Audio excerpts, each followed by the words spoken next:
Of the 3.8 trillion shillings, 1.3 trillion has already been spent by ministries, agencies and departments, as it falls within the 3% supplementary that government can spend without prior parliamentary approval, as stipulated under Section 25(1) of the Public Finance Management Act 2015. There is another 2.4 trillion shillings, which is above 3% and is now a centre of scrutiny by the Parliament's Budget Committee. 1.5 trillion is development expenditure, while 935 billion shillings is recurrent expenditure. Ideally, supplementary should be to fund an activity that was unseen, unforeseen, unavoidable. Okay?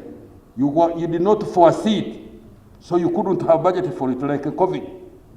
Under recurrent supplementary budget, Office of the President wants 16 billion shillings, State House 112 billion, Office of the Prime Minister 63 billion, Ministry of Defence 146 billion, Electoral Commission 35 billion, Ministry of Trade 162 billion, Uganda Police Force 60 billion, among others.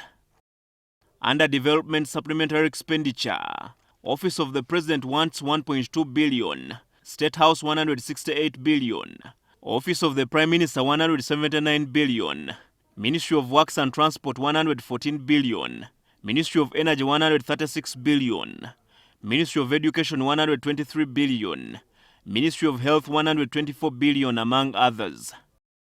There is also another supplementary request of 8.5 billion to pay Gratia, Honoraria and Councillors' allowances.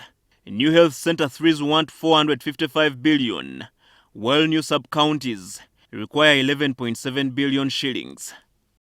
While explaining his stand, the Finance Minister Matia Kasaija says borrowing will be one of the sources of this budget.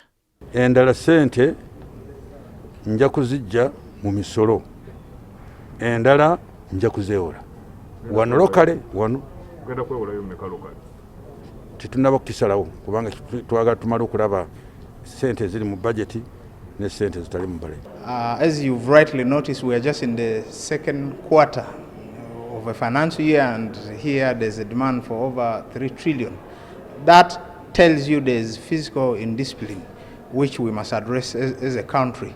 The Budget Committee of Parliament will tomorrow meet the Finance Ministry to justify whether this supplementary budget is absorbable, unavoidable or unforeseeable as a requirement by Section 25(6) of the Public Finance Management Act.